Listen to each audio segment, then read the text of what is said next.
Hello, ladies and gentlemen, and welcome to our first Redline report here on Redline Rattle Traps.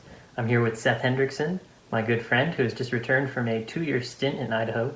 We're going to go over some car news that he hasn't heard for the most part.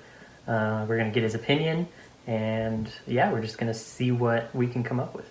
So let's get started. And we're in quarantine, so that's fun. Yeah, that has rather thwarted our efforts here.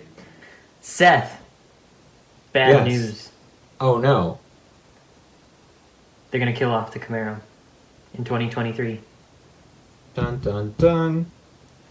Okay, so I should redact that a little bit. They are rumored to be killing it off. Okay. Right? Now, obviously, this is a car that you and I have been fond of for a little while. Since our experience with that ZL1 that my mom had. Yep. But do you think it's time for it to go? I have this opinion about a lot of cars. You know, I think it's time for a lot of these cars to go because they keep killing them. But we'll talk about this more with the Mustang later on. But I think I feel like it's not real. Exactly. I feel like they're creating an artificial hype by saying, oh no, we're going to get rid of it. Everybody goes out and buys one because they're going to get one of the last Camaros, you know? Mm-hmm. And then the next year they come back and say, yeah, we killed off that one, but we're redesigning it and it'll be back, 2 years from now. As a 4-door electric. Oh, no. Okay, so are we going to talk about that now? So I mean, that's the thing, right? Like, that's kind of, this is kind of what I'm thinking about the world right now. And I, like, for us, right, we are, like, at least for me, my favorite Camaro is a 1968 Camaro. Absolute favorite, hands down. So first gen. First gen Camaro, yes. Okay. Like, and same with the Mustang. Like, my favorite Mustang, if I could go out and if I had any amount of money and I could go buy a Mustang exactly how I wanted, my favorite Mustang, 1967 GT350. So, like, it's kind of cool, that they're still keeping these nameplates around. But what's the point of keeping these nameplates around? Because they're just like, the Mach-E. So this is kind of where this is going, is the Mustang Mach-E. But we might double back, but I just want to get this out about the Mustang Mach-E. I think that Ford knows what they're doing. I think it's a smart idea to gamble the Mustang name on an electric car because it created a bunch of hype. I was in an area where, I was doing something where I didn't have a bunch of news, but I heard quite a bit about the Mach-E when it came out because it created all kinds of buzz. And, it's not a real Mustang, but you kind of think about it, like, they were able to generate so much hype around this that it might have paid off. And, like, they gambled this classic nameplate on it, and I have more theories on this, but Galen, what did you have to say? Okay. I have a few different viewpoints. First, based on what you were saying, it's kind of the old adage of even bad press is press, right? Yeah. Like, when they released that this was going to be called a Mustang, the car community specifically went crazy. Because everyone was furious that they were putting the Mustang name on this SUV, electric SUV of all things. Yeah. And obviously, to a car guy, this is a complete abomination. Like, it needs to be destroyed. Yeah. You should pull it up, a picture of it. But whether that was calculated on Ford's part or not, I'm not quite sure. Really? Well, I don't... In my opinion, Ford has been going downhill since about 1970. Yeah. That was probably their last great year, right? When smog hit, they just couldn't compete anymore, and I feel like they kind of gave up. And you see now they're getting back into the performance game a little bit. They're nowhere near like Dodge's campaign on performance. Mm-hmm. I think I think you and I would agree, and most people would, that as far as performance goes, Dodge has the best factory campaign, Yeah. right? They are kind of the king of the hill right now in that respect. Mm-hmm. With the Hellcat and the Demon, both Red Eye. big, right? Both, all of those cars were big financial gambles for them. I think. Yeah. There's no guarantee that you're going to build this insanely powerful car, and then expect it to sell just as well as the base models. You don't. Yeah. You know it's not going to. But I think the problem I have with the Mach-E is not the Mach-E itself. It's that it is called a Mustang.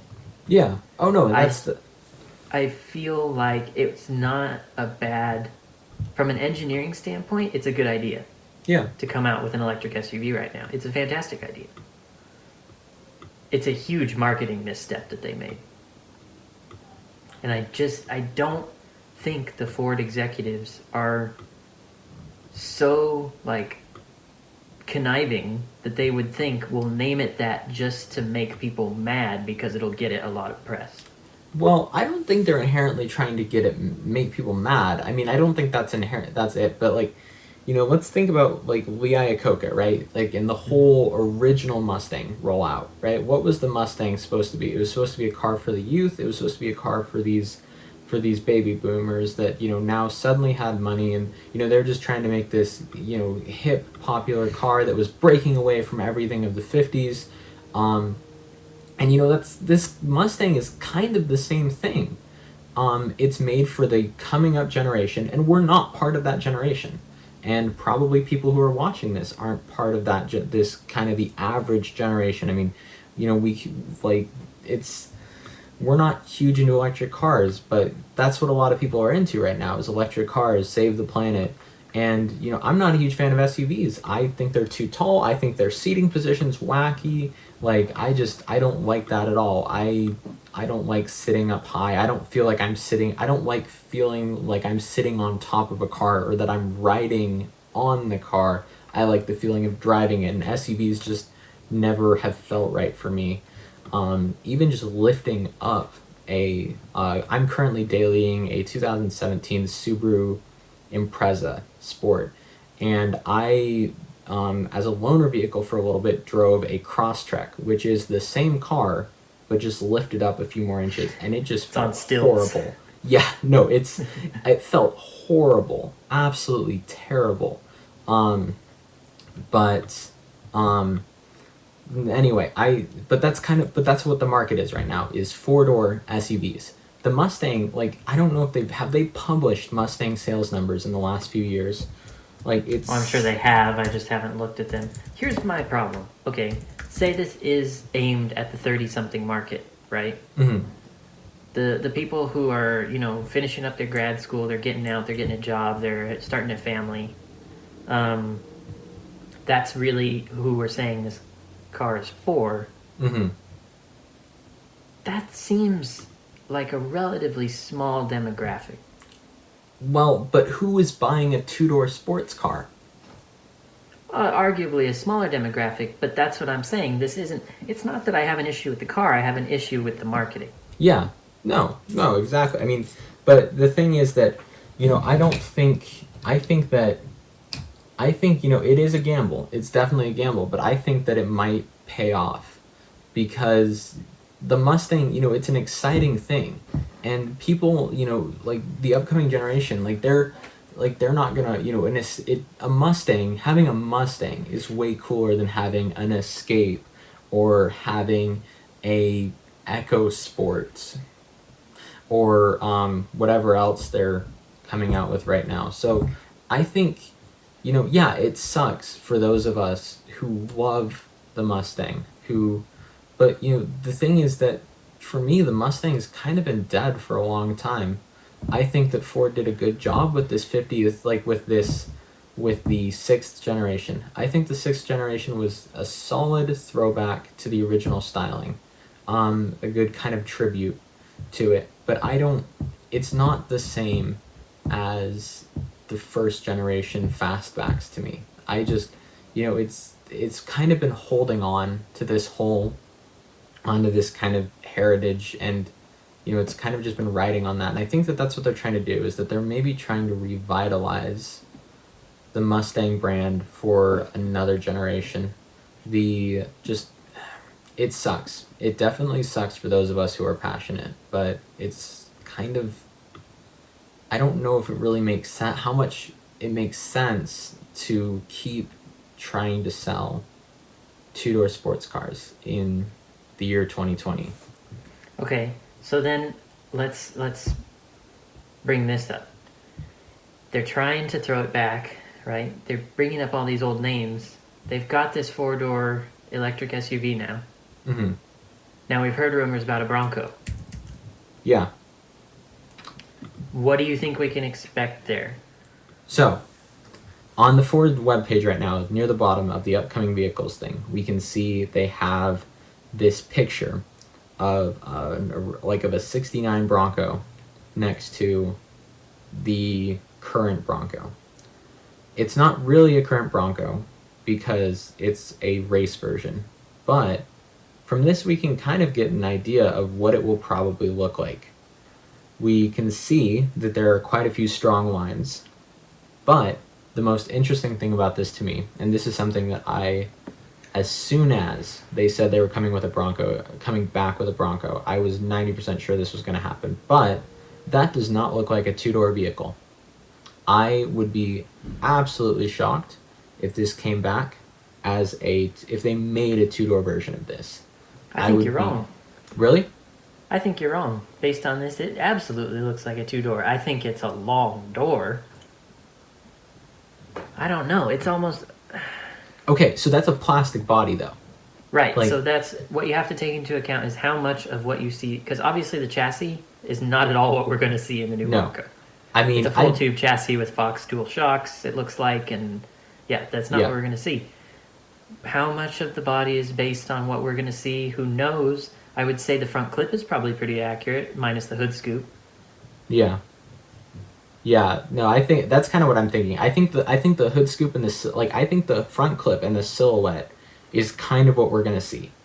No, I think so. I think that door that we're seeing on that is made to make it look like it's a two-door, but the length of that looks way too long for that to be a two-door. It almost looks like it might end up being the same length as a four-door Jeep. Yeah, see, and that's what I think it's going to be, because I think that's what it's going to be competing with is the Wrangler, like the JL Wrangler four-door. Right, but it's entirely possible that this,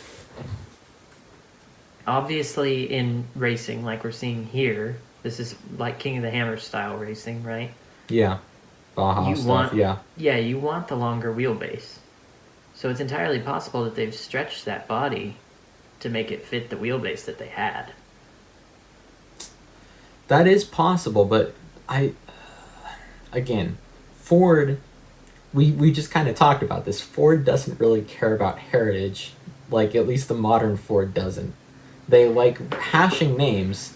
If they are willing to sacrifice the Mustang and give the Mustang four doors, what are they willing to do to a Bronco?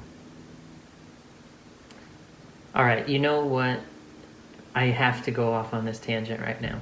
Okay. I have to rant a little bit. Okay. Nothing in recent automotive history has made me more disappointed than the Blazer. Yeah. You know what happened was... Equinox. GM had already designed a new SUV. Everybody said, we want a Blazer. They said, great, we'll take this Blazer badge and stick it on this new SUV that we have, and look, everyone gets their Blazer. But they didn't even try. It's a Ford Equinox, like, at the end of the day. I mean, like, Ford Equinox, sorry, Chevy Equinox. But just try. All you had to do was put a little bit of effort into it to try and make it a Blazer. So try. So what would, hypothetically... What would make me happy? So, well, I mean, what would what would what would a good blazer look like to you then? Like, what would they have done differently? What should they have Okay. done differently? All they had to do was take a like a what's their big SUV? A Suburban? But they have a smaller one now. Oh, the Tahoe? Yeah. Take that, cut the back seat out of it, put the two ends together. Ta-da! You have a much better looking, true to form Blazer. But then you'd end up with a two-door. That's what I'm saying. A Blazer should be a two-door. It should be. But we've proven that that's not... All right, so under that same argument, a Jeep should also be a two-door. Actually, it should have no doors based on the military versions. Correct. But no one's going to buy anything without a door. Correct. No, exactly. That's 4 doors is kind of the way that it's going. I mean... So is that... Okay, so that leads to... This would be the final say in it, right? Do you want the manufacturers to stop trying to harken back to their glory days and just come out with new stuff?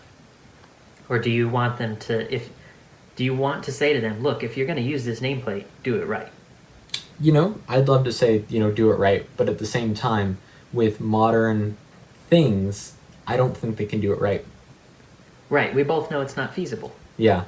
So Because it has to be able to hit a pedestrian at 75 miles an hour and make them bounce off like a marshmallow. Yeah. So I don't think they'll do it right. And I think it'd be awkward if they made a Blazer, but if they were to make everything if they were to truly harken back to their glory days, we'd see a bunch of things that looked like they got stung by bees, like just all bloated and misshapen. Well, and so we don't actually have a problem with the engineers. That's something we have to remember. We have a problem with the pencil pushers and the legislators. Yeah. Oh yeah. No, the guys, the guys who are doing this, they're doing their best with what they can. I mean, the designers, the engineers, they know what they're doing, but it's just, it's people in corporate, the people who show up in their Uber and are like, yes, the Mustang should be 4 doors. But right. We need to hit the chill crowd who wants 4 doors and needs to be able to plug in on the weekend. Anyway, we are great millennials. All right, ladies and gentlemen, that's all for this Redline report. Come back next time to see what crazy opinions Seth and I have about other cars. Don't forget to like and subscribe, and get out there and drive that Heap. Except right now it's quarantine, so maybe don't be drive careful. it Right now. But just obey your local laws, and someday, maybe work on the hopefully. Heap and then drive it someday when we get out of here.